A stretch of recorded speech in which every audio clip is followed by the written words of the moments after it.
Puji Tuhan, selamat malam Bapak Saudara semuanya. Selamat berjumpa kembali dalam online Discipleship Revival Total Ministry.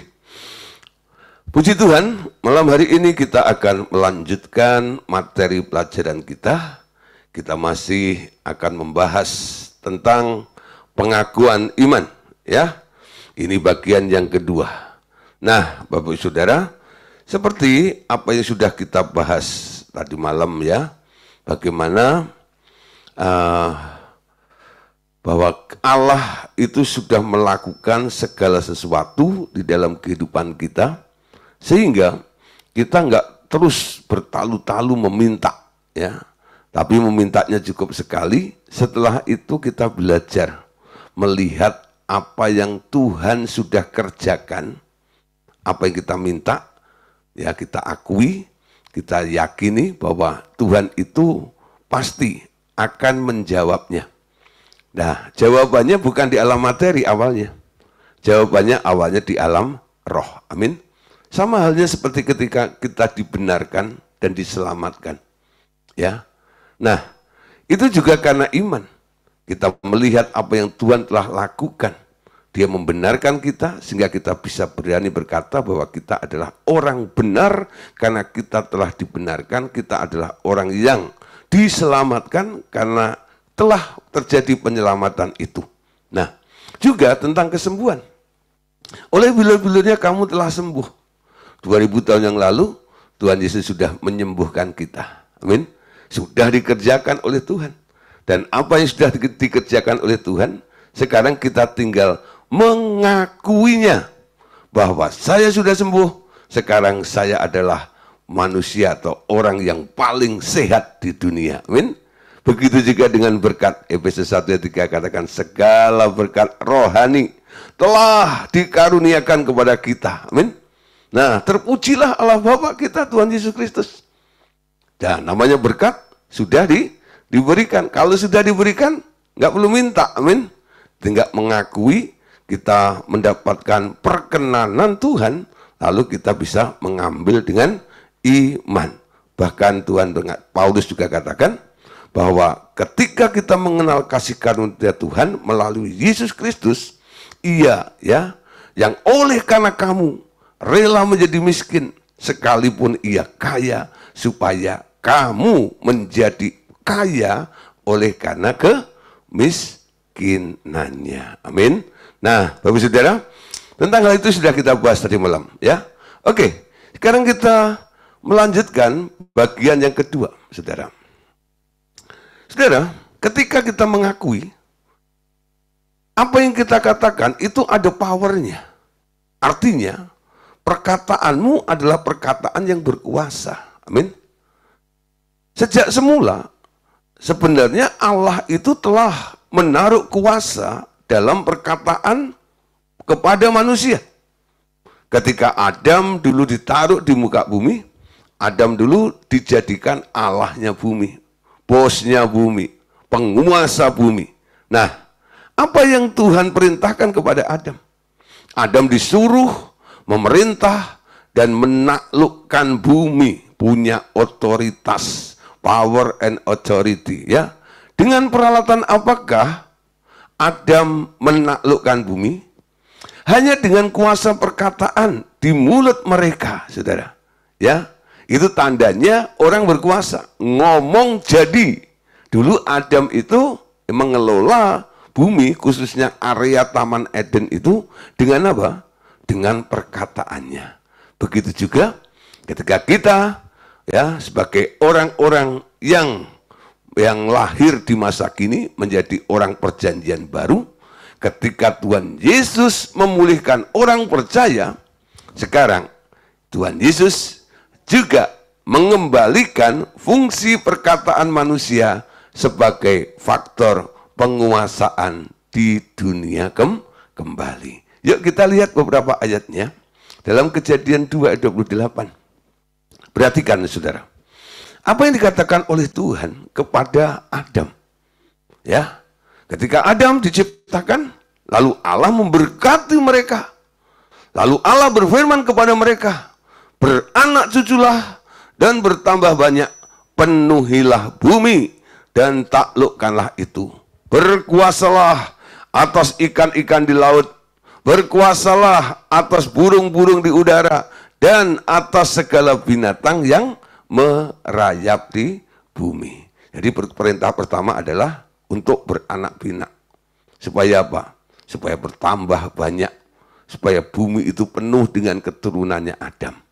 Nah, untuk hal-hal atau makhluk-makhluk yang di sekitarnya, Tuhan bilang, taklukkanlah itu.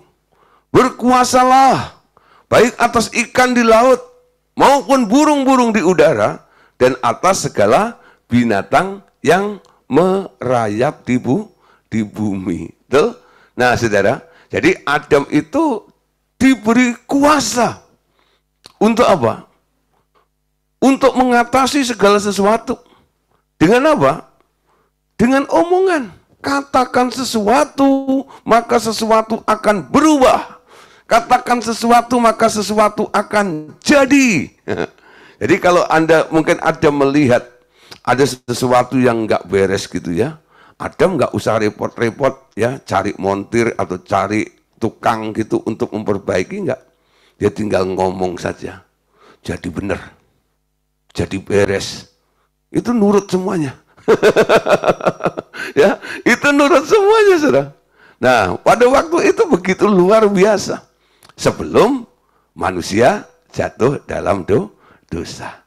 Nah, saudara, sekarang apa yang terjadi dengan kita? Sebagai orang perjanjian baru yang telah percaya kepada Tuhan Yesus. Anda perhatikan apa yang dikatakan oleh Rasul Yakobus. Dalam Yakobus pasal 3, ayat 2 sampai ayat yang kelima. Mari kita baca sama-sama. Sebab kita semua bersalah dalam banyak hal. Barang siapa tidak bersalah dalam perkataannya, ia adalah orang sempurna yang dapat juga mengendalikan seluruh tubuhnya. Kita mengenakan kekang pada mulut kuda, sehingga ia menuruti kehendak kita. Dengan jalan demikian, kita dapat juga mengendalikan seluruh tubuhnya. 4. Dan lihat saja, kapal-kapal walaupun amat besar dan digerakkan oleh angin keras, namun dapat dikendalikan oleh kemudi yang amat kecil, menurut kehendak jurumudi. Demikian juga lidah, walaupun suatu anggota kecil dari tubuh, namun dapat memegahkan perkara-perkara yang besar. Lihatlah, betapapun kecilnya api, ia dapat membakar hutan yang besar. Nah, saudara, tentang hal perkataan ini, Tuhan memberikan contoh ya, bagaimana kuasa di dalam perkataan itu ibaratnya seperti seseorang yang mengenakan kekang pada mulut kuda. Tujuannya apa? Supaya kuda itu seluruh tubuhnya bisa menuruti kehendak kita. Ya. Nah, juga kapal-kapal yang besar itu, walaupun sangat besar, tapi bisa dikendalikan, digerakkan, ya, namun juga dikemudikan, ya, dengan kemudi yang amat kecil, menurut kehendak jurumudinya. Amin. Diibaratkan juga yang ketiga, seperti lidah, walaupun satu anggota kecil dari tubuh, namun dapat memegahkan perkara yang besar. Dan seperti api, walaupun kecil, ya, kalau sudah mulai menyala, hutan pun bisa terbakar, hutan yang besar itu. Nah, saya mau ajak Bapak Saudara untuk memperhatikan ayat yang kedua. Ini merupakan satu yang penting, yang perlu Bapak Ibu Saudara cermati pada malam hari ini. Ya, sebab kita semua bersalah dalam banyak hal. Barang siapa tidak bersalah dalam perkataannya, ia adalah orang sempurna yang dapat juga mengendalikan seluruh tubuhnya. Rasul Yakobus mengamati, manusia itu sering salah. Ya, dalam banyak hal dikatakan. Tapi Yakobus ngomong juga, barang siapa tidak bersalah dalam perkataannya, ia disebut orang yang sempurna yang dapat mengendalikan seluruh tubuhnya. Jadi saudara, kuncinya ada di mana? Kuncinya ada di dalam perkataannya. Kalau manusia itu nggak salah ngomong, nggak salah berbicara, ia bisa mengendalikan seluruh tubuhnya. Ya, nah hati-hati dengan perkataan. Hati-hati dengan omonganmu. Ketika engkau ngomong, sebenarnya perkataanmu itu di alam roh sudah menjadi sebuah materi. Kalau perkataanmu benar, itu nanti dijadikan alasan oleh Tuhan untuk memberkati Anda. Tapi kalau perkataanmu salah, ditangkap oleh si pendakwa, oleh si iblis untuk apa? Untuk menghancurkan, untuk mengutuk Anda semuanya. Amin. Jangan salah ngomong. Nah, banyak orang kadang-kadang karena dia terus fokus pada dirinya sendiri, apalagi kalau dirinya atau anggota tubuhnya sedang mengalami hal-hal yang buruk, mungkin sedang sakit, mungkin sedang lemah, lalu dia bilang, dia ngomong berdasarkan fakta. Apa yang sedang terjadi, apa yang sedang dialaminya. Lalu dia bilang, aku sakit, aku lemah. Ya. Nah, ketika engkau ngomong Anda sakit, Anda lemah, Anda jadi sakit. Ketika engkau ngomong Anda ngomong aku lemah, Anda jadi lemah. Ketika Anda ngomong aku kurang, aku miskin, Anda jadi kurang dan miskin. Kenapa Anda sakit? Memang ada alasan beberapa hal yang menyebabkan orang menjadi sakit. Tapi salah satunya adalah kalau kita salah ngomong, Anda jadi seperti apa yang Anda katakan itu. Nah saudara, Anda mulai belajar ya. Ikut Yesus itu sangkal diri, pikul salib, betul? Apa artinya sangkal diri? Ada bilang tidak. Sakit bilang tidak. Pak, apakah itu tidak bohong? Saudara, kalau Anda punya alasan yang lebih kuat dari apa yang sedang Anda alami atau kondisi keadaan Anda tidak dikatakan bohong. Nangkep ya? Tapi kalau Anda nggak punya alasannya, Anda bohong. Jadi ikut Yesus itu, Yesus memberikan jaminannya. Yesus memberikan solusinya. Yesus memberikan jawabannya kepada Anda. Sehingga Anda bisa memungkiri, Anda bisa menyangkal fakta yang sedang terjadi di dalam kehidupan Anda. Dan di sini Anda tidak dikatakan Anda berbohong. Justru di hadapan Allah, Anda dikatakan Anda sedang mengatakan atau mengucapkan sesuatu yang benar menurut kehendak Tuhan. Nangkep ya? Ya. Jadi kalau Anda sedang nggak punya duit, kalau Anda percaya dan Anda mengerti bahwa segala berkat telah diberikan kepada Anda, dia yang kaya menjadi miskin supaya kamu menjadi kaya, artinya dia ingin kamu kaya. Dia ingin kamu ya berkelimpahan, tidak berkekurangan, tidak miskin. Keinginannya Tuhan seperti itu. Mana yang Anda ambil? Alasan yang mana? Alasan kondisi Anda yang nggak sedang punya duit, atau ya Anda mengerti rencana Allah di dalam kehidupan Anda dan apa yang telah Tuhan kerjakan di dalam hidup Anda. Kalau Anda mengambil apa yang Tuhan telah lakukan terhadap diri Anda boleh menyangkali keberadaan Anda. Siapa bilang saya miskin? Omong kosong. Saya orang yang diberkati oleh Tuhan. Nangkep? Ya. Kita semua bersalah dalam banyak hal. Barang siapa tidak bersalah dalam perkataannya, ia adalah orang sempurna. Jangan salah ngomong. Nanti kalau ada teman-teman seiman kita yang sedang salah ngomong, Anda boleh koreksi. Anda boleh benahi. Ada orang ya, datang gitu. No, Pak, you know. Aduh Pak, saya sakit Pak, segala macam. Saya bilang, you know, siapa bilang kamu sakit? Ya, nah, dia bingung, ya, benar Pak, you know. Enggak, itu salah. Kebenarannya, oleh bilur-bilurnya, kamu sudah sembuh. Kalau sudah sembuh namanya bukan sakit. Kalau sudah sembuh namanya sehat. Amin.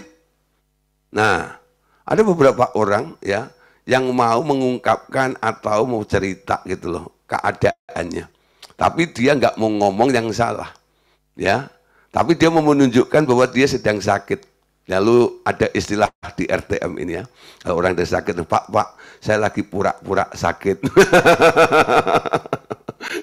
Saya lagi pura-pura sakit. Padahal sehat. Amin. Yuk Pak, dukung dalam doa. Oke, saya bilang gitu. Angkat rohnya, angkat imannya, teguhkan kembali. Sampai akhirnya perasaan, pikiran yang merasa dirinya sakit itu lenyap dari diri orang itu. Amin. Jangan salah ngomong. Amin. Nah, saya nggak mau dengar lagi nih. Ada orang yang WA saya atau telepon saya, Pak, saya lagi gini, lagi gitu. Ya, Pak, puji Tuhan. Saya sedang berjuang untuk menggenapi apa yang Tuhan janjikan dalam kehidupan saya. Tuhan bilang saya sehat. Saya pasti sehat. Anda ngomong seperti itu saja saya sudah ngerti. Sebenarnya Anda itu sedang mengalami kondisi tubuhmu sedang nggak enak, betul?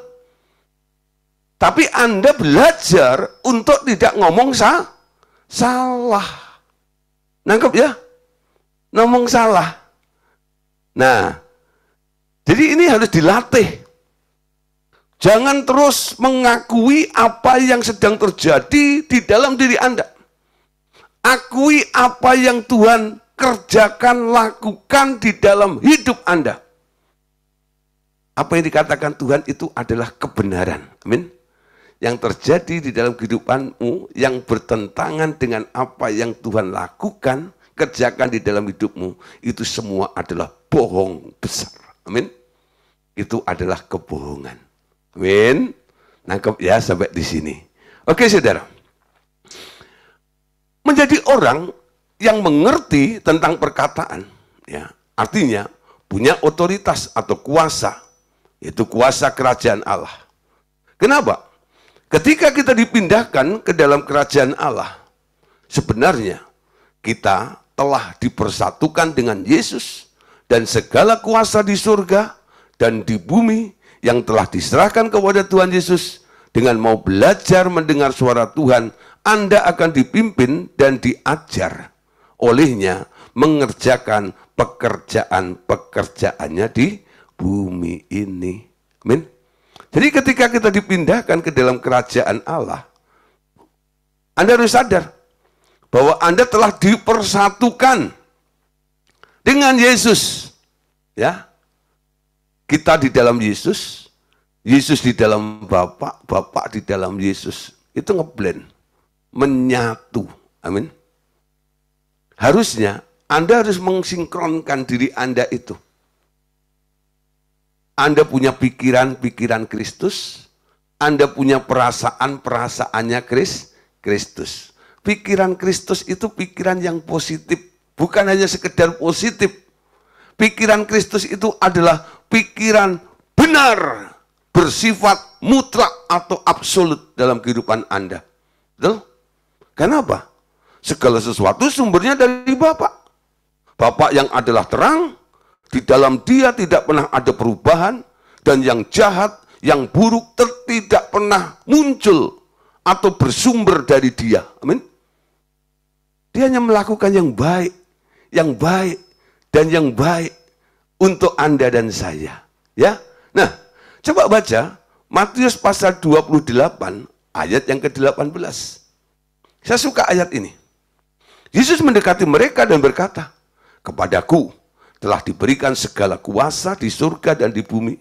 Karena itu pergilah, jadikanlah semua bangsa muridku, dan baptislah mereka dalam nama Bapa dan Anak dan Roh Kudus, dan ajarlah mereka melakukan segala sesuatu yang telah kuperintahkan kepadamu, dan ketahuilah, aku menyertai kamu senantiasa sampai kepada akhir zaman. Saudara, banyak orang kadang-kadang merasa atau klaim ayat ini, bahwa Tuhan menyertai saya sampai akhir zaman. Dia mengutus kami untuk amanat agung, memberitakan Injil, mengajar mereka untuk melakukan segala sesuatu yang telah diperintahkan oleh Allah kepada kita. Tapi sebelumnya, sebelum Anda diutus untuk terjun ke masyarakat itu, Tuhan bilang, dia dekati Anda seperti mendekati murid-muridnya, dan dia berkata, kepadaku telah diberikan segala kuasa di surga dan di bumi. Dan kuasa yang diberikan oleh Bapa kepada Yesus itu sekarang ditransfer, diberikan kepada Anda. Amin. Nah, kalau Yesus selama ada di muka bumi itu, dia bisa mengubah segala sesuatu dengan mudah karena dia memiliki power and authority, ya. Segala kuasa di bumi dan di surga itu. Sekarang, Anda yang mendapat kelimpahannya dari Yesus, Anda pun harusnya bisa melakukan hal yang sama seperti apa yang Yesus pernah lakukan dulu. Kolose 1 ayat 13. Ia telah melepaskan kita dari kuasa kegelapan dan memindahkan kita ke dalam kerajaan anaknya yang kekasih. Ya, untuk apa Anda dipindahkan? Supaya Anda ada di satu level, ada di satu area yang sama, yaitu di dalam kerajaan anaknya yang kekasih.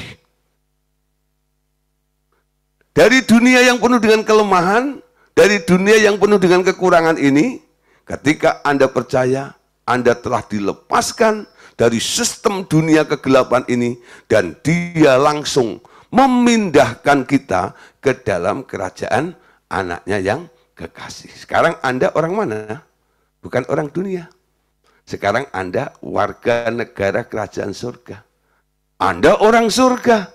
Dari surga Anda bisa memerintahkan segala sesuatu.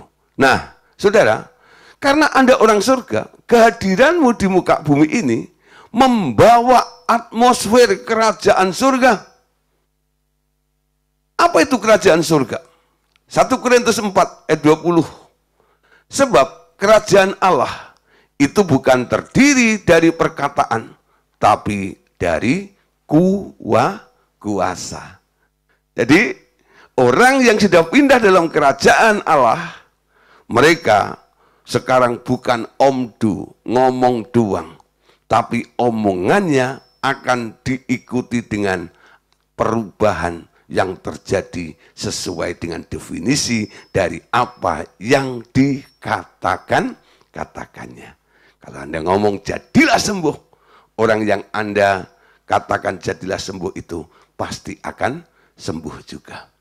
Nah, saudara, ada beberapa orang kadang-kadang berkomentar, Pak, saya memperhatikan ketika Bapak bilang ya kepada anak saya, jadilah sembuh waktu sakit, Pak. Gak lama kok bisa sembuh ya, Pak? Bapak nggak tengkang-tengking, enggak. Ya, Bapak cuma ngomong. Saya beresin pikirannya, saya ceritakan tentang apa yang Tuhan sudah kerjakan, lalu saya suruh terima apa yang sudah Tuhan kerjakan dalam kehidupan mereka. Dan saya teguhkan, saya deklarasikan, saya katakan, jadilah sembuh. Kamu sudah sembuh. Kamu sudah sehat. Dalam nama Yesus. Saya pulang. Besoknya telepon, Pak, anak saya sudah sehat. Nah, saudara, itu menunjukkan, saudara, bahwa Anda sudah pindah di kerajaan surga, omonganmu jadi powerful. Punya otoritas, punya kuasa. Nah, kalau Anda ngomong, tapi nggak terjadi, artinya otoritasnya nggak ada. Kuasanya tidak ada. Nah, saudara, dalam pengakuan iman ini, nah kita kadang-kadang bisa kita pakai ya untuk mengakui bahwa setiap apa yang Anda katakan akan terjadi. Tapi tidak langsung itu berubah seperti itu. Ya, kadang-kadang dibutuhkan, saudara, tahapan untuk membangkitkan iman kita. Ternyata banyak buku-buku tentang iman yang mengajarkan tentang pengakuan iman sebagai cara untuk meningkatkan iman dan urapan seseorang. Pengajaran ini terutama berasal dari kitab Perjanjian Lama, di mana Tuhan mengajar Yosua untuk memperkatakan firman-Nya dan merenungkannya setiap saat, dan akibatnya benar-benar Yosua menjadi orang yang luar biasa imannya. Ia pernah menghentikan matahari dan bulan sampai beberapa jam untuk menghabiskan musuhnya, bangsa Amori yang telah diserahkan ke Tuhan kepada mereka. Ya, nah, cara memperkatakan firman, ya, cara memperkatakan firman Tuhan terus-menerus ini telah membangkitkan urapan dalam perkataan Yosua. Kenapa? Karena iman itu bersifat regeneratif. Sementara berulang-ulang dibunyikan, ia akan membangkitkan iman yang bertambah besar. Dan tujuannya adalah untuk mencamkan firman itu dalam-dalam di hati orang percaya. Namun, saudara, itu membutuhkan kekuatan mental, kekuatan jiwa, tekad untuk membunyikannya terus-menerus. Itu perlu untuk orang Perjanjian Lama yang belum memiliki Roh Kudus di dalam mereka. Nah, saudara, saya mau jelaskan ya, tapi kita lihat dulu tentang apa yang terjadi dengan Yosua yang hidup di dalam Perjanjian Lama. Yosua 1:8.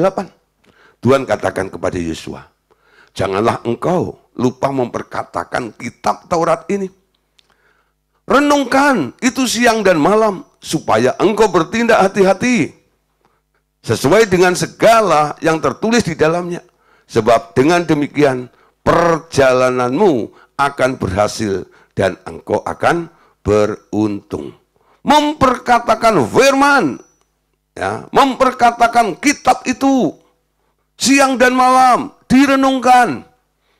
Dan ini dijadikan satu pola atau patokan bagi orang-orang yang masih berkiblat di Perjanjian Lama. Karena Roh Kudus belum dicurahkan pada waktu itu. Bukan berarti Roh Kudus belum ada. Roh Kudus sudah ada. Dalam Kejadian pasal 1 ayat 2 dikatakan Roh Allah melayang-layang di atas permukaan air, betul? Sedang mengerami, itu Roh Kudus. Tapi dia belum bekerja di dunia ini. Tritunggal itu sudah ada. Bapa, Tuhan Yesus, dan Roh Kudus. Nangkep ya? Tapi di Perjanjian Lama yang sering beroperasi itu ternyata adalah Tuhan Allah. Yaitu Tuhan Yesus sebenarnya. Ya, Tuhan Yesus. Nah, Bapak Ibu Saudara, kita lihat di sini. Orang-orang di Perjanjian Lama diajar untuk memperkatakan pengakuan iman, pengakuan iman, pengakuan iman, pengakuan iman. Dan ini membutuhkan sebuah tekad, ya, untuk membangkitkan iman yang besar itu, dibutuhkan tekad yang besar itu dengan apa? Dengan terus mengakuinya, mengakuinya, mengakuinya, ngotot istilahnya gitu loh. Ya, dia ambil firman, lalu firman itu diangkat di hadapan Tuhan. Tuhan, ada firmannya loh. Ya, ada firmannya loh. Diperkatakan terus itu firman, diperkatakan terus seolah-olah mengingatkan Tuhan. Tuhan, betul ya?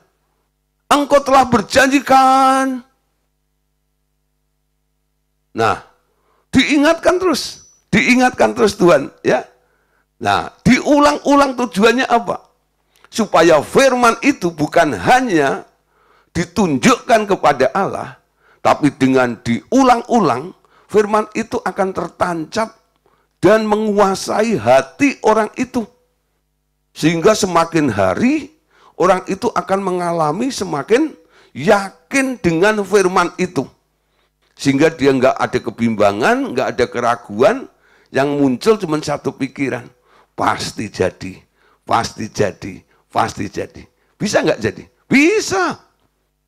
Pengakuan iman itu kalau Anda lakukan, itu bisa menembus barier manapun. Bisa, saudara. Yosua Anda lihat, saudara.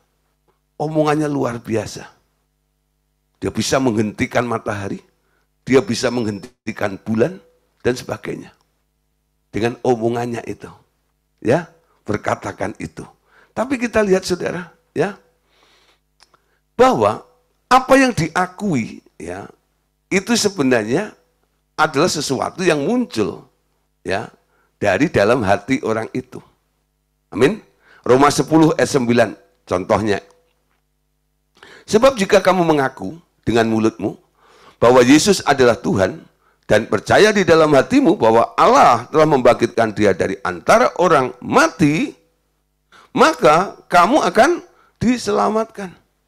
Ya, mengakui, ngomong, ya, Anda diselamatkan. Mengakui apa? Mengakui Tuhan sebagai juru selamat Anda. Roma 10:10-nya. Karena dengan hati orang percaya dan dibenarkan, dan dengan mulut orang mengaku diselamatkan. Ayat 17. Jadi iman timbul dari pendengaran, dan pendengaran oleh firman Kristus. Nah, saudara, dari beberapa ayat ini, ya, kita akan mau jabarkan sedikit tentang pengakuan iman itu. Kenapa pengakuan iman itu bisa terjadi? Karena dengan hati orang percaya dibenarkan. Dengan mulut orang mengaku diselamatkan. Diakui terus, diakui terus, diakui terus. Awalnya ketika Anda ngomong mungkin hatimu nggak terlalu yakin. Tapi ketika Anda ngomong lagi, dan ngomong lagi, hatimu semakin mantap, saudara. Ya, semakin mempercayai itu. Sehingga firman itu semakin kuat meneguhkan di dalam diri Anda. Makanya orang pengakuan iman bisa terjadi seperti itu. Tapi saudara, koreksinya begini. Dalam masa perjanjian baru, sekarang Roh Kudus diberikan sebagai materai. Roh di dalam hati orang percaya. Dan ia ditugaskan untuk menolong serta mengingatkan segala sesuatu yang telah Anda dengar dari Tuhan. Perkataannya adalah rema yang berbunyi di dalam hati Anda. Ia langsung memberikan firman yang membangkitkan iman Anda dan menggerakkan Anda menurut perintahnya. Pengakuan iman seperti itu tetap berguna bagi kita untuk mengubah definisi diri kita sendiri. Tetapi setelah itu kita mengandalkan Roh Kudus untuk mencamkannya di dalam hati kita. Belajarlah menangkap remanya setiap hari. Anda akan hidup dipimpin oleh Roh Kudus setiap hari. Nah, saudara, jadi sekarang ada revisi, ada koreksinya. Bukan berarti pengakuan iman itu salah atau tidak penting. Pengakuan iman seperti itu tetap berguna, ya, bagi Anda dan saya. Untuk apa? Untuk mengubah definisi diri kita sendiri. Tapi setelah Anda tahu definisi diri Anda sudah benar, selaras dengan firman yang Anda akui itu, nah lanjutkan ya. Sekarang kita mengandalkan Roh Kudus untuk mencamkannya di dalam hati kita. Dan Anda boleh belajar untuk menangkap remanya apa. Dan Anda nanti selanjutnya akan mengalami dan tahu bagaimana hidup dipimpin oleh Roh Kudus setiap hari. Nah, saya anjurkan Bapak Saudara untuk berdoa seperti ini. Berdoalah seperti ini. Ya, perhatikan. Roh Kudus, berilah saya rema untuk persoalan yang sedang saya hadapi ini. Jadi kalau Anda sedang punya masalah, Anda cukup berdoa seperti ini. Roh Kudus, berilah saya rema untuk persoalan yang saya sedang hadapi hari ini atau saat ini. Nah, kalau malam hari ini Anda sedang mengalami pergumulan, masalah apapun terjadi dalam diri Anda, ini saatnya Anda boleh praktek. Sambil dengar pengajaran ini, Anda boleh berdoa seperti doa yang diajarkan pada malam hari ini. Anda boleh katakan kepada Roh Kudus, beri saya remanya untuk persoalan, untuk masalah yang saya sedang hadapi saat ini. Lalu Anda diam, Anda tangkap Tuhan ngomong apa, Tuhan bicara apa. Nah, saudara, biasanya ia juga akan membunyikan firman yang tepat. Dan ia akan mengingatkan Anda berkali-kali. Kalau perlu, sampai iman Anda bangkit di daerah itu. Pada prinsipnya, dalam berjalan dengan roh kita, tidak mengandalkan lagi kekuatan mental sendiri, tetapi segala sesuatu Dia yang akan mengerjakannya di dalam kita. Ingat, apa yang saya saksikan, ya, pengalaman pribadi saya. Pertama saya dibimbing, ya, oleh Pak Andreas untuk hidup dalam iman. Lalu saya mengikuti pola yang dilakukan oleh Pak Andreas. Dia kelilingi meja, saya kelilingi ruang tamu. Saya ngomong 3 jam lebih, akhirnya tembus seperti itu. Apa yang terjadi, saudara? Ketika saya pengakuan iman pada waktu itu, Roh Kudus banyak memunculkan beberapa ayat. Tadi malam Pak Simon tanya, gitu ya. Lalu saya jawab, ayat-ayat itu bukan karena saya tahu tentang ayat itu. Memang saya sebagai hamba Tuhan, saya banyak menghafalkan ayat-ayat, khususnya ayat-ayat yang bisa meneguhkan orang-orang, betul? Untuk bahan saya khotbah, untuk bahan saya konseling dan sebagainya. Saya tahu tentang ayat itu. Tapi sebenarnya saya tidak sedang berusaha untuk mengambil ayat itu. Tapi ketika, ya, proses dalam Tuhan membimbing saya, menuntun saya itu, Dia ingatkan saya. Dia yang kaya rela jadi miskin. Dia datang untuk memberikan hidup dan hidup dalam segala kelimpahan. Bahkan ada koreksinya ketika saya mulai mau putus asa, mau berharap kepada orang-orang. Tuhan ingatkan kembali dalam ayat, ya, bahwa terkutuklah orang yang mengandalkan manusia. Ketika saya mencoba untuk cari pinjaman, Tuhan tunjukkan ayat juga, jangan berhutang apapun juga kepada siapapun juga. Ketika sampai di titik itu, saudara, Tuhan, saya berteriak kepada Tuhan sebenarnya. Tuhan, ini teguran sangat keterlaluan bagi saya. Saya punya hitungannya loh Tuhan. Saya tuh ngomong gitu sama Tuhan. Ya. Lalu saya mulai bandingkan, saudara, hidup saya dengan beberapa rekan-rekan hamba Tuhan. Tuhan, banyak hamba Tuhan yang punya utang juga banyak. Masa saya pinjam aja nggak boleh? Lalu Tuhan bilang gini, Gideon, ya, kamu adalah hamba Allah. Hidupmu adalah sebuah kesaksian untuk mencerminkan kemuliaanku. Saya nggak bisa ngomong lagi. Dia didik saya begitu keras, saudara.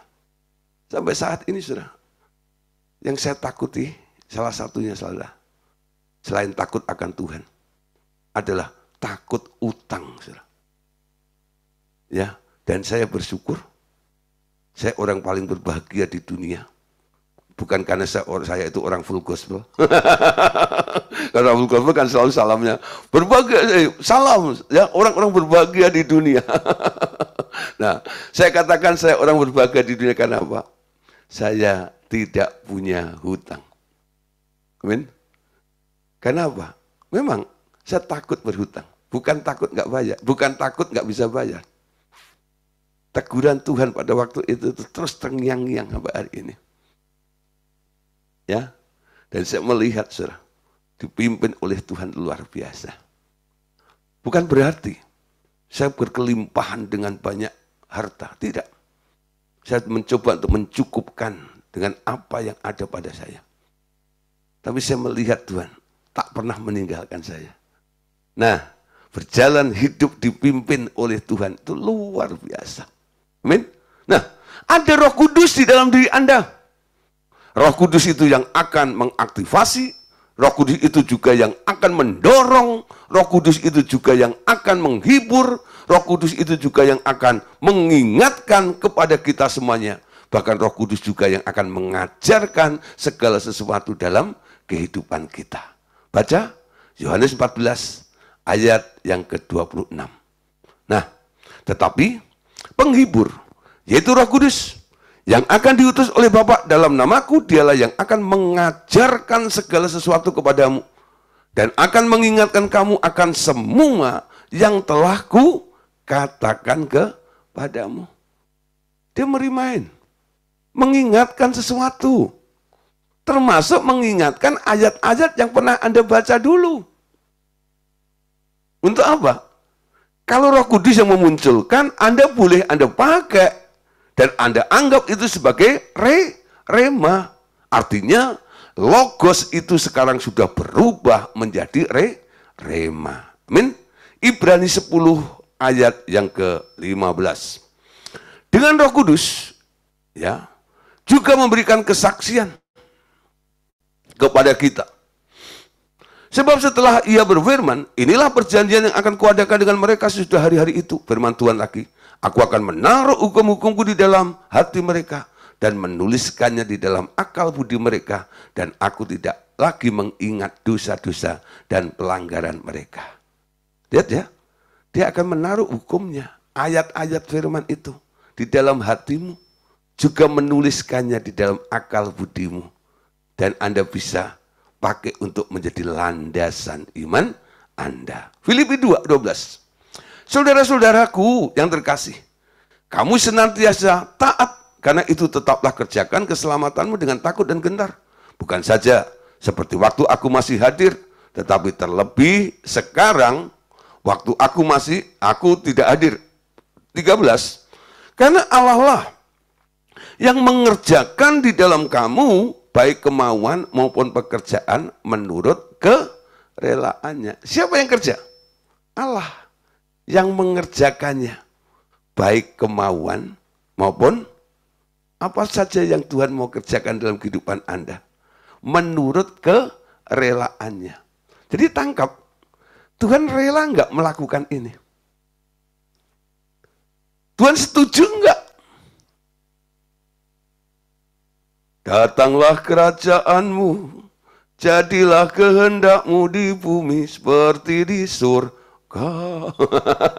Kehendak Allah tuh, ya.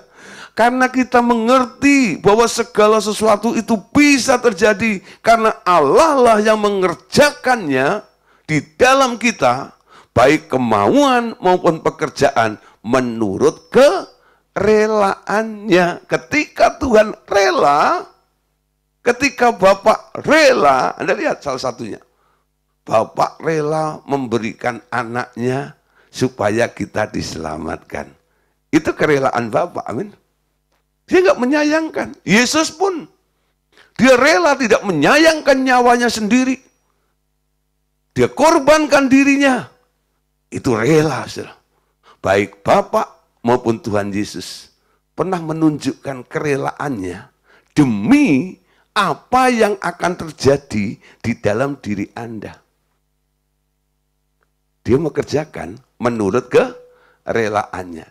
Saudara, kalau Anda mungkin ya melakukan sesuatu karena terpaksa, pernah nggak? Pernah nggak? Sebenarnya Anda nggak rela melakukannya, tapi Anda harus melakukannya. Mungkin karena di bawah tekanan atau di bawah ancaman, bukan? Tuhan siapa yang ngancam dia?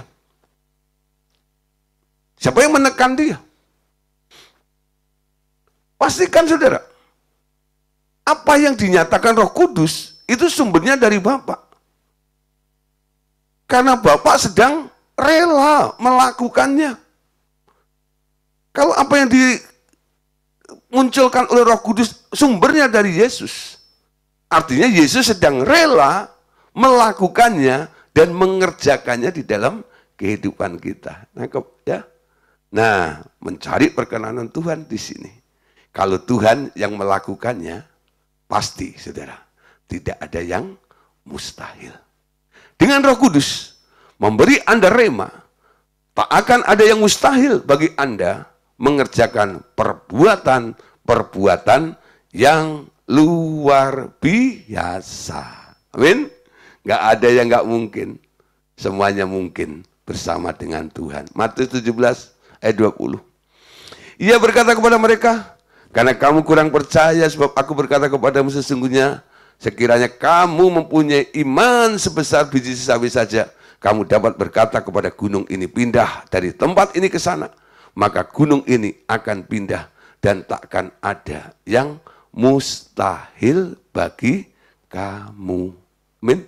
Nah, saudara, nggak ada yang mustahil asal Anda punya iman. Dalam menolong orang, saudara, dalam berdoa dan sebagainya. Kadang-kadang kita butuh ya satu konfirmasi dari Tuhan. Ya. Satu kali ya, ini ada Pak Roy ya. Nah, itu Pak Roy Wicaksono nih. Dia telepon WA saya. Ya, kalau dia panggil saya Kak Gideon ya. Saya anggap adik saya. Kak Gideon gitu ya. Nah, apa yang gitu. Oh, bisa tolong doain mertua saya enggak? Kenapa? Waduh, udah sekarat, udah gini dan itu. Udah panggil beberapa pendeta, segala macam. Waduh, kasihanlah keadaannya dan sebagainya. Ya, lalu sepakatin nanti jam segini ya, kita doa sama-sama. Tapi karena dia lagi kerja di kantor, dia nggak bisa. Saya doa sama istrinya dan mertua perempuannya. Ketika saya berdoa, saudara, saya minta pernyataan Tuhan betul. Ya, bukan karena, ya, pertama-tama memang saya tanya dulu dengan keluarga, ini maunya apa, gini-gini dan sebagainya. Nah, kayaknya sih sudah, ya mereka sudah merelakan dan sebagainya. Walaupun sudah mendapatkan lampu hijau seperti itu, saya enggak langsung cabut nyawa gitu, enggak. Ya, saya berdoa. Ketika saya berdoa, saya mendapat pernyataan dari Tuhan. Lalu saya berdoa, ya, saya bereskan semua yang mengikat dalam dirinya, itu dan sebagainya. Nah, apa yang terjadi? Ya? Itu siang ya, kalau salah doa siang atau sore lupa. Ya. Besok pagi udah dipanggil Tuhan. Ya, aduh, ya, itu siapa warganya orang itu langsung telepon, terima kasih banyak, makasih. Gak usah terima kasih sama saya harusnya. Ya, kenapa? Kesepakatan. Ya, doa di situ.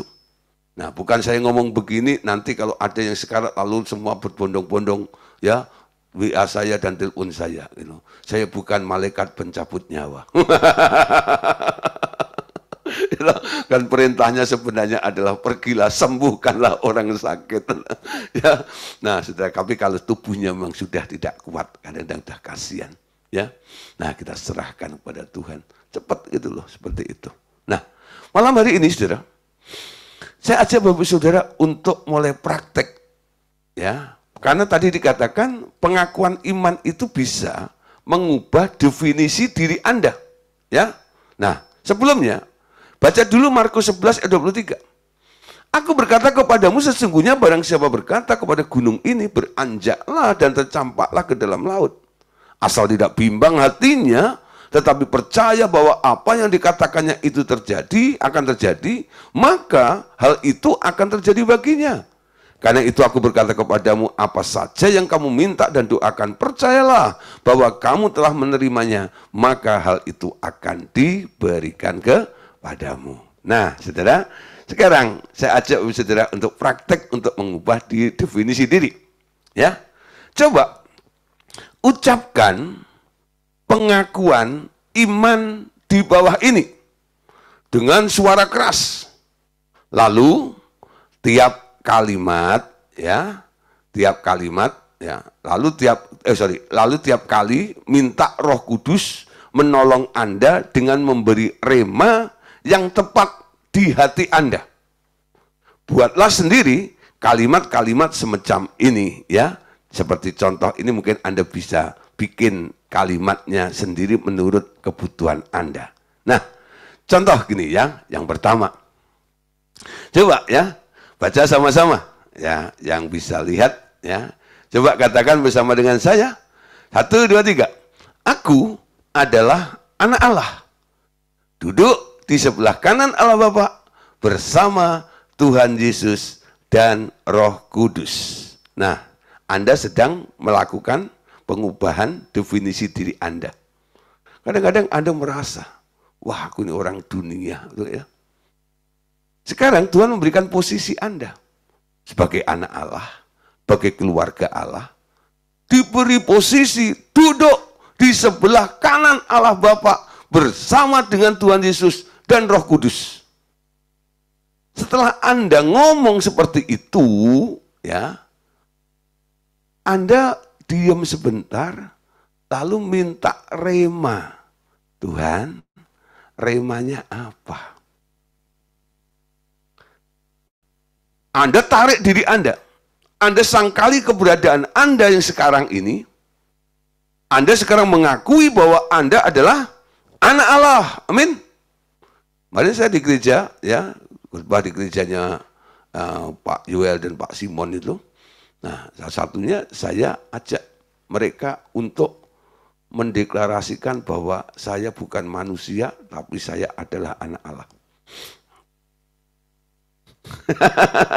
Ya, nah terus ada yang nyeletuk di belakang, ya, saya manusia, saya bukan nabi.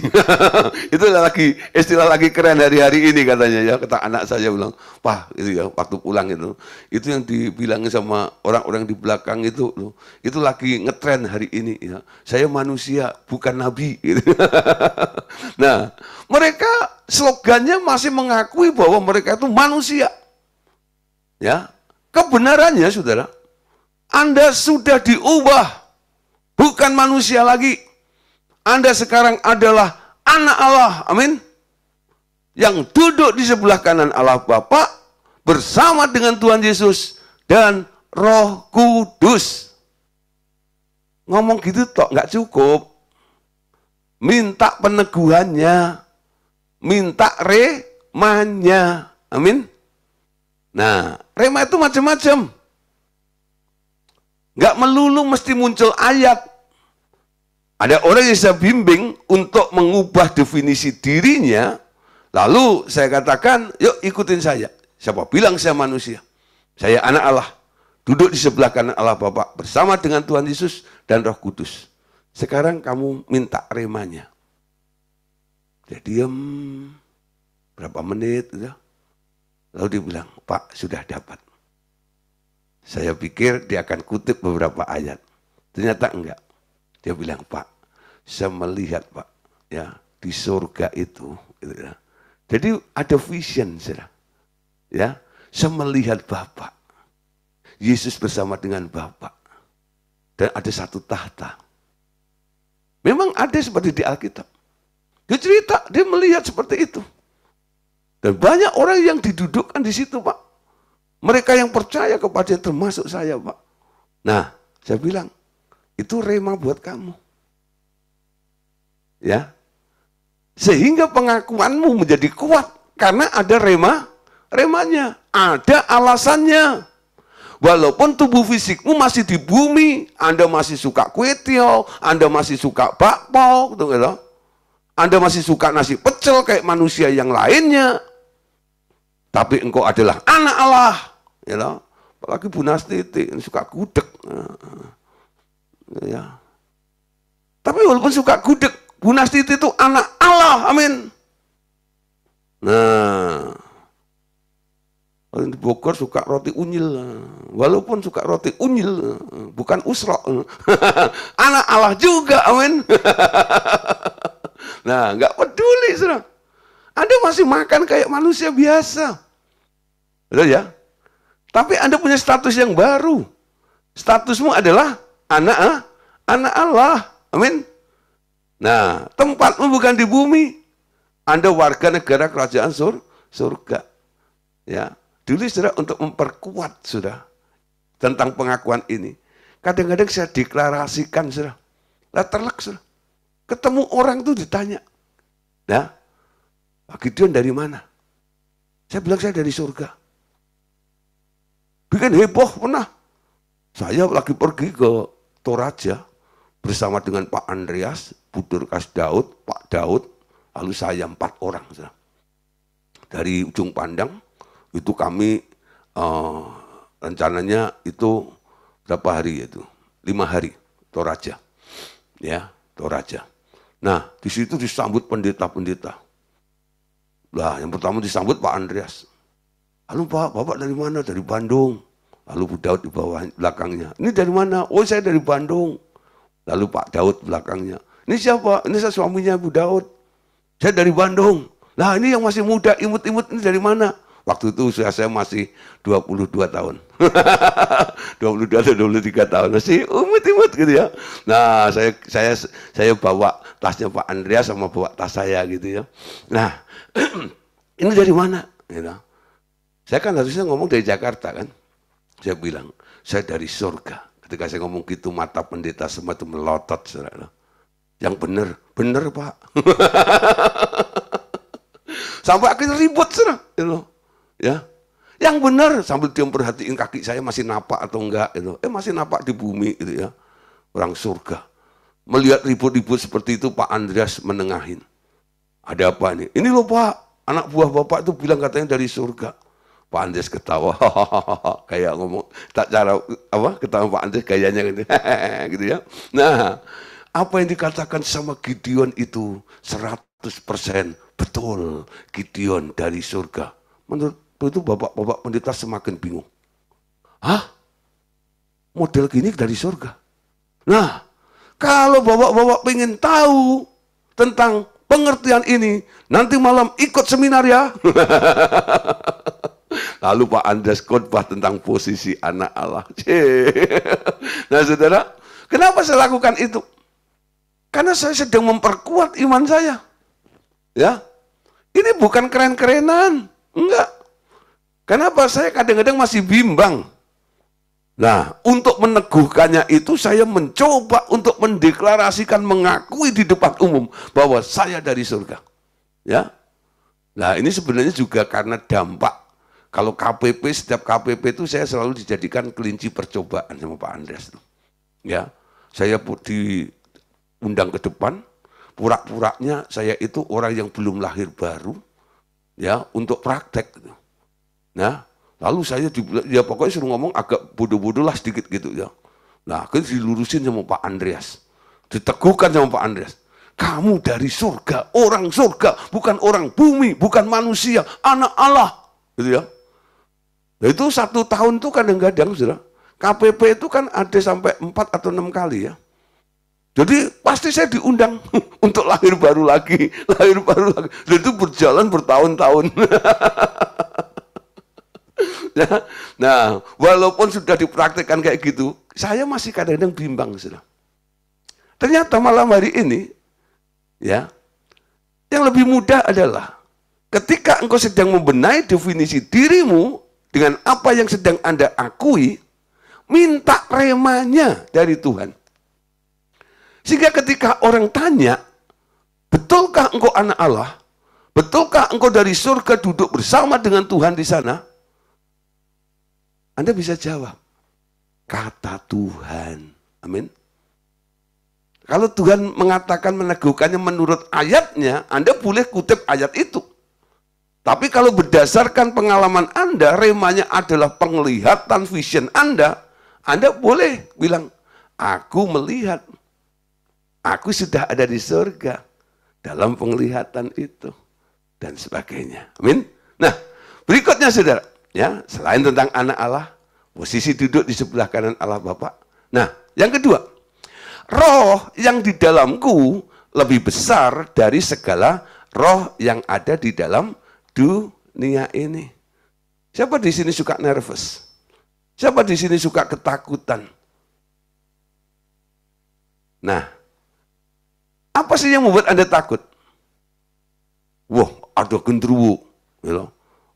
Ada apa? Roh-roh jahat, itu ya. Nah, Anda bisa ngomong, roh yang di dalamku lebih besar dari segala roh yang ada di dunia ini. Itu roh apa? Roh Allah. Amin. Biasanya Tuhan akan menunjukkan beberapa ayat kepada Anda. bahwa Bapa, Tuhan Yesus, dan Roh Kudus ada di dalam dirimu. Betul ya? Roh yang besar itu ada di dalam dirimu. Yang dimaksud adalah roh Bapa, roh Tuhan Yesus, dan Roh Kudus. Amin. Yang ketiga, saudara. Aku sanggup melakukan segala sesuatu di dalam Dia yang memberi kekuatan kepadaku. Ketika engkau menghadapi sesuatu masalah, Anda merasa nggak mampu, Anda merasa nggak sanggup untuk mengerjakannya, melakukannya, mengatasinya, Anda bisa katakan, sekarang aku sanggup melakukan segala sesuatu di dalam Dia yang memberikan kekuatan kepadaku.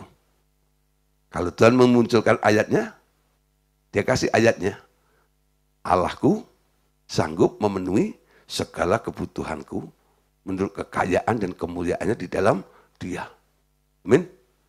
Segala perkara dapat kulakukan di dalam Dia yang memberikan kekuatan kepadaku. Filipi 4:13.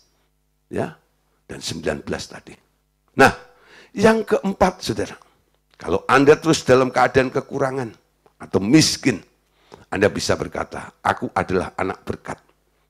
Apa yang Bapakku punya adalah aku punya. Amin. Aku adalah orang yang paling sehat di dunia. Nah, ini bagian lagi ya.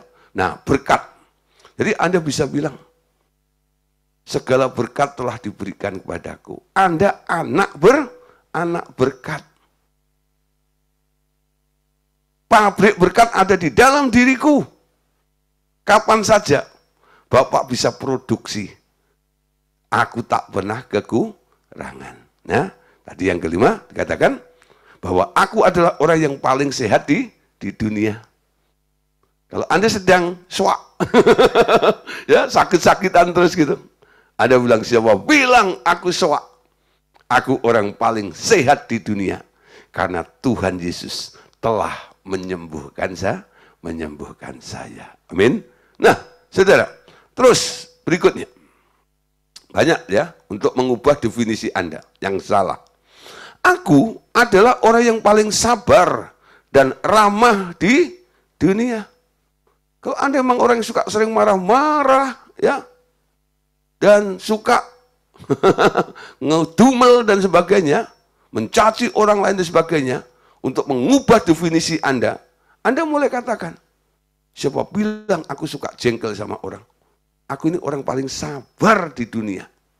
Ya. Dan aku orang paling ramah di dunia. Setelah itu Anda coba senyum. Supaya apa? Mulai melangkah dengan iman. Walaupun senyumnya masih pahit, enggak apa-apa. Yang penting senyum dulu. Amin. Ya. Yang penting senyum dulu. Nah, ketika Anda senyum, nanti kadang-kadang Roh Kudus koreksi Anda. Coba lihat wajahmu di cermin. Ketika kamu senyum. Ketika pas senyum gitu, Roh Kudus bilang, ya, senyummu jelek. Coba ketawa. Ketawanya masih fales. Coba disetel melodinya. Dipasin nadanya. Nah, lama-lama saudara, senyummu manis sekali. Ya. Ketawamu itu indah nanti sekali. Bukan ketawa ngejek orang, enggak. Ketawamu itu penuh dengan ketulusan. Amin. Karena pancaran hatimu yang mengalir dari dalam dirimu itu loh. Nah, saudara, berikutnya. Kalau Anda mengalami kelemahan, ya, katakan, Tuhan adalah kekuatanku. Amin. Nah, Daud, saudara, dia sering dikejar-kejar sama musuh. Dia akui, dia punya Tuhan. Aku punya Tuhan yang besar, dia yang telah berjanji. Tuhan adalah kekuatanku, takkan kekurangan aku. Kepada siapa aku harus takut dan gemetar. Amin. Tuhan kekuatan Anda. Anda nggak lemah. Anda nggak akan doa lagi, oh Tuhan lihatlah keberadaan hambamu. Hambamu ini manusia yang lemah. Enggak. Ketika Anda berkata, Tuhan adalah kekuatanku. Sekarang aku kuat. Kuat di dalam Tuhan. Oleh karena kuasanya. Amin. Anda akan menjadi orang yang kuat. Stabil dalam hidup Anda. Berikutnya.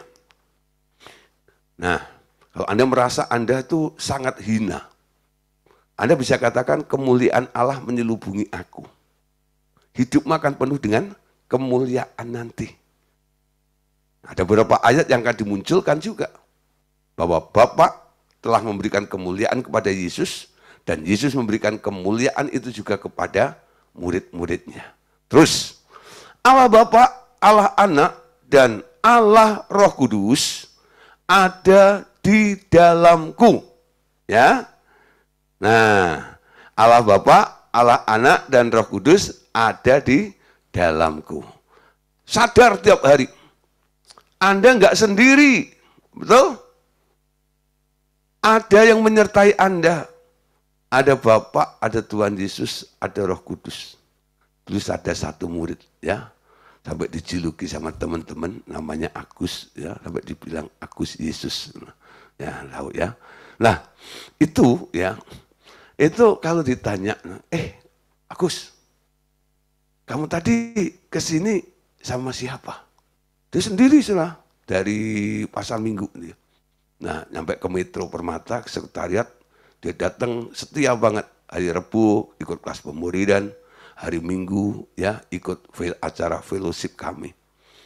Lalu ditanya, sama siapa hari ini? Ya, dia bilang, saya 4 orang tadi.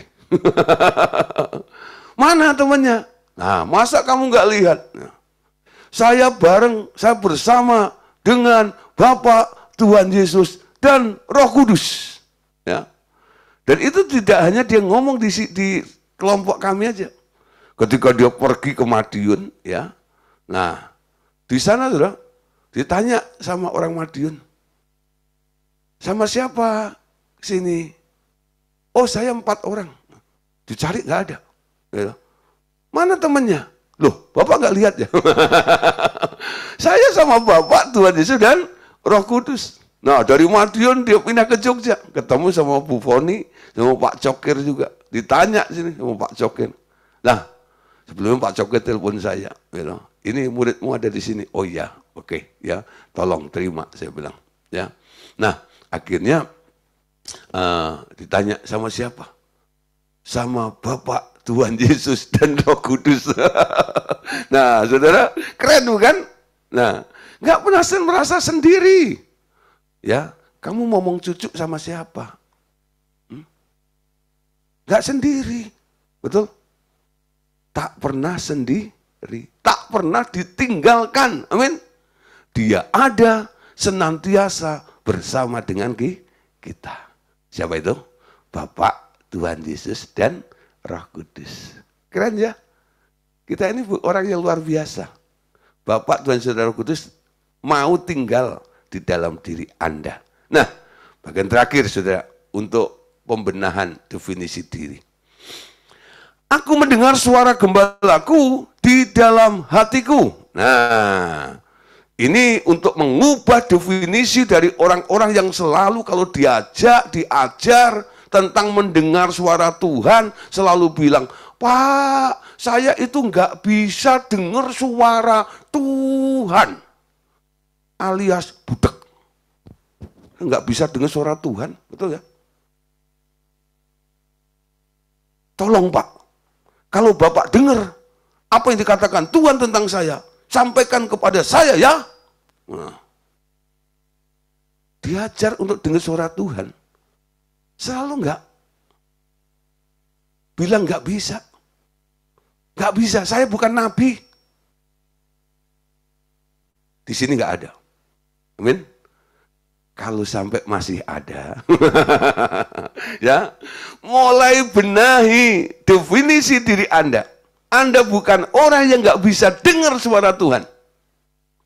Anda mulai deklarasikan. Anda katakan, aku mendengar suara gembalaku di dalam hatiku. Ada satu murid, ya, dulu di Solo, anak muda namanya Susan. Dia tuh duduk di sofa terus, sementara ada Pak Steve, ya, almarhum, lagi ngelayanin, saya juga lagi ngelayanin, Pak Andreas juga lagi ngelayanin. Ya. Nah, setelah agak sepi seperti itu, Pak Andreas masih dikerubutin lebih banyak daripada yang ngerubutin saya dan Pak Steve. Nah, terus saya longgar, saya samperin dia. Dari tadi kamu liatin aja. Ya. Lalu dia bilang, iya Pak, sebenarnya saya itu nggak mau didoain, saya mau tanya aja. Tanya apa? Kan saya ikut seminar. Jadi kami di Solo itu 10 hari, saya dampingin Pak Andreas ngajar buku 6. Itu launching buku 6 itu kita pergi kemana-mana gitu ya. Nah, salah satunya ke Solo. Pak Andreas ngajar tentang mendengar suara Tuhan di situ. Pak, saya itu cuma pengen bisa dengar suara Tuhan. Lalu saya bilang gini, kamu pengen dengar suara Tuhan? Kalau kamu pengen dengar, artinya kamu belum dengar, bukan? Saya koreksi langsung cara berpikirnya. Siapa bilang kamu belum dengar? Kamu dombanya Allah, bukan? Iya, baca dalam Yohanes. Domba-dombaku mendengar suaraku. Amin. Ini pemberitahuan bahwa yang namanya domba itu bisa mendengar suara gembalanya. Amin. Dia kayak tersentak, saudara. Selama ini nggak pernah berpikir seperti itu. Sehingga definisi dirinya selalu salah. Dia selalu mengakui bahwa dia nggak bisa, belum bisa mendengar suara Tuhan. Walaupun dia pengen mendengar suara Tuhan. Amin. Semua orang yang menjadi dombanya Yesus, dia bisa dengar suara gembalanya, yaitu Yesus. Amin. Nah, ini merupakan sesuatu yang sudah terjadi dalam diri Anda. Ubah definisi diri Anda. Malam hari ini khususnya. Katakan dengan lantang, aku mendengar suara gembalaku di dalam hatiku. Ketika Anda akui, Roh Kudus kasih remanya, nanti sembarang waktu kapan saja Anda akan mendengar suara Tuhan. Dan luar biasa, orang yang mendengar suara Tuhan itu, hidupmu, keadaanmu akan selalu diperbaharui oleh Tuhan. Amin. Nah, tentang mendengar suara Tuhan. Yuk, kita tutup ya dengan praktek mendengar suara Roh Kudus. Bagaimana mendengar suara Roh Kudus? Prakteknya begini. Berdoalah seperti ini. Roh Kudus, saya mohon Engkau sucikan hati nurani saya dengan darah Tuhan Yesus. Lalu beritahu saya apa yang ada di dalam hatimu saat ini. Saya mau mendengar, ya, lalu diam dan tunggu suara apapun yang Anda dengar. Setelah itu, tuliskan dalam sebuah jurnal atau catatan pribadi Anda dan mulai percaya bahwa itu adalah suara Roh Kudus. Kenapa harus diawali dengan doa minta supaya Roh Kudus menyucikan hati nurani Anda? Karena hatimu sendiri, hati dagingmu itu kadang-kadang masih suka ngomong. Disucikan, dibersihkan semuanya. Sehingga hanya Bapa, Tuhan Yesus, dan Roh Kudus yang ada di dalam hatimu sekarang yang boleh beroperasi. Yang boleh ngomong, yang boleh bersuara. Amin. Lalu Anda minta untuk Bapa, Tuhan Yesus dan Roh Kudus untuk memberitahu ya kepada Anda apa saja ya yang ada di dalam hati Anda yang pengen Anda dengar saat itu. Lalu Anda mulai diam bentar.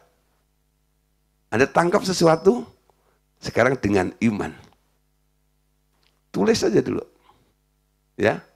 Tulis dulu. Tulis dulu. Dan nanti Anda baca hasilnya. Itu suara Tuhan. untuk latihan seperti itu. Ya. Jadi ketika Anda ingin mendengar suara Tuhan, coba siapkan buku catatan. Loh Pak, masa suara Tuhan dicatat?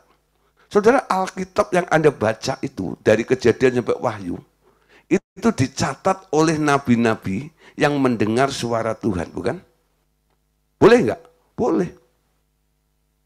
Karena daya ingatmu kadang-kadang itu terbatas. Habis denger, ya, Tuhan ngomong, nanti kadang-kadang yang ingat cuman, ya, tinggal 5%. Yang 95% hilang, lupa. Nah, supaya lebih komplit, saudara, Anda tangkap, Anda tulis, Anda tangkap, Anda tulis, Anda tangkap, Anda tulis, Anda tangkap, Anda tulis. Ketika saya mulai mendisiplin diri untuk belajar mendengar suara Tuhan seperti itu dengan menulis. Satu kali, Tuhan tuh kasih sesuatu. Saya tulis, cukup banyak, hampir 2 lembar. Ya, halaman, 2 halaman. Ketika saya baca, kayaknya nggak mengena banget dengan saya. Kayaknya bukan untuk saya. Ya, saya ulang baca lagi, saya nggak ngerti. Lalu ketika saya mau file ya di laptop saya mau kasih judulnya tentang suara Tuhan pada hari ini apa gitu. Seketika saya mau kasih judulnya kan saya nggak ngerti mesti kasih judul apa. Ya karena nggak ngerti saya kasih judul aja nggak ngerti, nggak ngerti, ya. Ya, apa terjadi? Kurang lebih ya hampir 3 minggu ya, itu berlalu. Lalu saya khotbah di satu kantor. Ketika selesai khotbah, ada seorang ibu bilang, Pak Pendeta, apa punya waktu untuk saya bisa ngobrol sebentar? Oke, saya kasih waktu, ya 1/2 jam. Ketika dia ngomong gitu, saya kok nggak nangkep ya yang menjadi masalah orang itu. Lalu saya bilang, Bu, kok saya nggak ngerti apa yang Ibu ngomongin?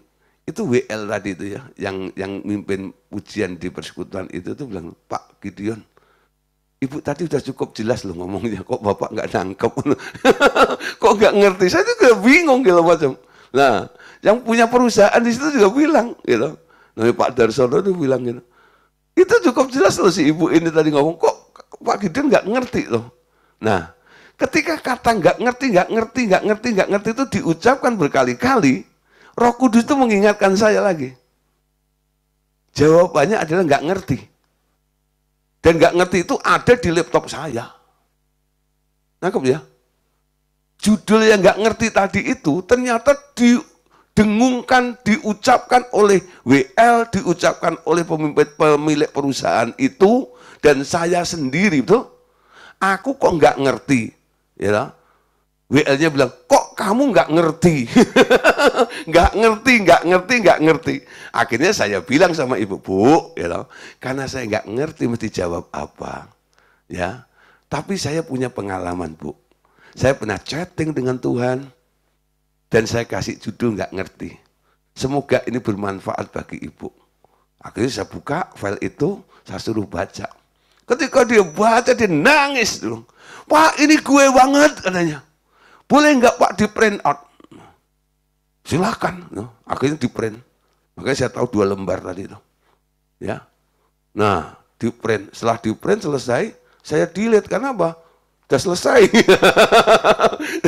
Nah, udah selesai karena itu bukan buat saya, buat ibu itu, nangkepnya. Nah, kadang-kadang seperti itu, saudara. Ya. Coba saudara kalau saya nggak tulis, ketika ya saya nggak ngerti, saya anggap itu nggak penting, saya kan lupakan aja. Padahal Tuhan sudah mempersiapkan jawaban melalui kita untuk seseorang itu. Betul? Indah bukan? Nah, dalam mendengar suara Tuhan nggak melulu tentang kebutuhan Anda.